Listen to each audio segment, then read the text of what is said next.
खरं तर राजसाहेब हे एक वेगळं व्यक्तिमत्व आहे आणि राजसाहेबांची इच्छा आहे की ज्या रमाकांत आचरेकरनी सचिन तेंडुलकर आणि विनोद कांबळे असेल आणि त्यांच्यासारखे असंख्य क्रिकेटवीर घडवले, त्यांचं एक छोटीशी आठवण ही शिवाजी पार्क मैदानावर राहिली पाहिजे की ज्या ठिकाणी आजसुद्धा अनेक लहान लहान क्रिकेट मुलं खेळायला येतात आणि त्याच्यातून मोठे क्रिकेटर घडत असतात आणि त्यांनी अतिशय सुंदर अशी संकल्पना त्या ठिकाणी केलेली आहे आणि ही संकल्पना अस्तित्वात आणण्याच्या दृष्टीने लवकरच पालकमंत्री म्हणून मी मीटिंग घेईन, त्याच्यामध्ये त्याला मान्यता देईन आणि मैदानावर कुठल्याही तऱ्हेचं अतिक्रमण न होता ज्याप्रमाणे सी रामचंद्रांचं या ठिकाणी स्मृती जपलेल्या आहेत किंवा अनेक इतर मान्यवरांच्या जपलेल्या आहेत, स्टॅच्यू वगैरे काही नाही आहे, त्यांनी एक कन्सेप्ट दिलेला आहे ज्याच्यामध्ये क्रिकेट त्यांची जी काय वैशिष्ट्य आहेत ती सगळी, याचा अर्थात ते त्याच्याबद्दल बोलतील तो त्यांचा अधिकार आहे, परंतु अतिशय सुंदर अशी जी कल्पना आहे आणि त्याच्यामधून क्रिकेट खेळणाऱ्या मुलांना कायम प्रेरणा मिळत राहील असं मला स्वतःला वाटतं आणि म्हणून अतिशय त्याच दृष्टीने आज सकाळी मी भेट घेतली, आता कॅबिनेट आहे आणि त्याच्यामुळे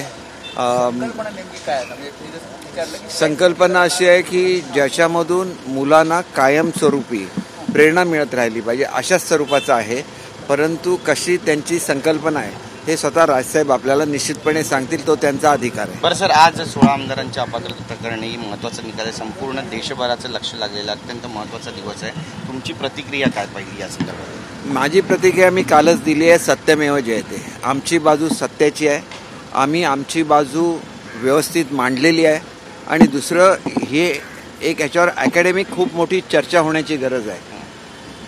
देशामध्ये लोकशाही आहे परंतु पक्षामध्ये लोकशाही असली पाहिजे असा स्वनियम आहे आणि म्हणून जो पक्ष आपलं रजिस्ट्रेशन इलेक्शन कमिशनकडे करतो त्याच्यामध्ये लोकशाही असल्याशिवाय, लोकशाहीची प्रक्रिया असल्याशिवाय त्याला मान्यतासुद्धा मिळत नाही. या ठिकाणी असं झालेलं आहे की आदरणीय बाळासाहेबांनी जी घटना बनवली पक्षाची, ती बनवताना ज्या इलेक्शन कमिशनच्या सूचना होत्या त्याप्रमाणे ती लोकशाही पूरक होती.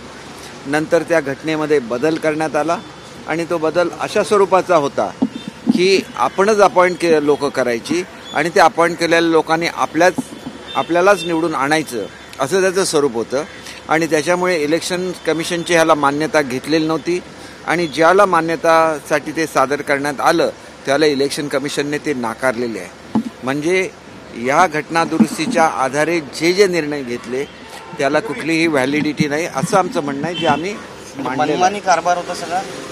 नाही बघा, आता मला काय, आता कॅबिनेट आहे, मी आपल्या सगळ्यांना विनंती करतो, मला त्याच्यावर आक्षेप त्यांनी घेतला, सुरू असं म्हणतायत उद्धव ठाकरे. हे बघा, वेळकाढूपणा ते करतात. असं आहे की मला त्यांच्याबद्दल आदर आहे, परंतु आरक्षणाच्या संदर्भात कोर्टामध्ये कोण गेलं, जागांच्या संदर्भात कोण कोर्टामध्ये गेलं आणि नंतर कॉर्पोरेशनच्या इलेक्शन रेंगाळल्या असं आपणच म्हणायचं. तसं प्रत्येक बाबतीत हे प्रकरण सुरू झाल्यापासून नेहमी जे ऑफिशियल चॅनल आहे त्याच्यामधून न जाता वेगळंच काहीतरी करायचं जे आपल्याला सोयीस्कर असेल.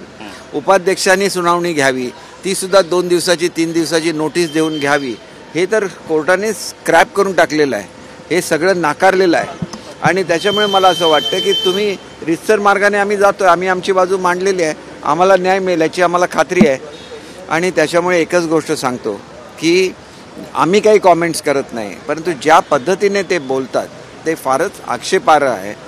शेवटी मुख्यमंत्री हे राज्याचे प्रमुख असतात, त्यांच्याबद्दल कसं बोलावं. तुमच्याबद्दल एक छोटीशी गोष्ट बोलली, तुम्ही केंद्रीय मंत्र्यांना जेवणावरून उठून अटक केली, परंतु तुम्ही वाटेल ते बोलता, मग त्या पदावर तुम्ही सुद्धा राहिलेले आहे आणि मुख्यमंत्री म्हणजे काय गुन्हेगार असतो का? राजकारण म्हणजे काय गुन्हा आहे का? लोकशाही म्हणजे काय गुन्हा आहे का? ह्याचं नेहमी सगळ्या महाराष्ट्राने जाणून घेतलं पाहिजे की हे प्रत्येक गोष्ट खोटी बोलली जाते, जे घडलं तुम्हाला सांगितलं जात नाही आहे आणि त्याच्यामुळे वेळ येईल त्याला आम्ही स्पष्ट सगळं बोलू. मुख्यमंत्र्यांनी हिंगोलीनंतरचा दौरा अचानक रद्द केला आहे. आज एकच दौरा होता, रद्द वगैरे काही केलेलं नाही. एबीपी माझा, उघडा डोळे बघा नीट.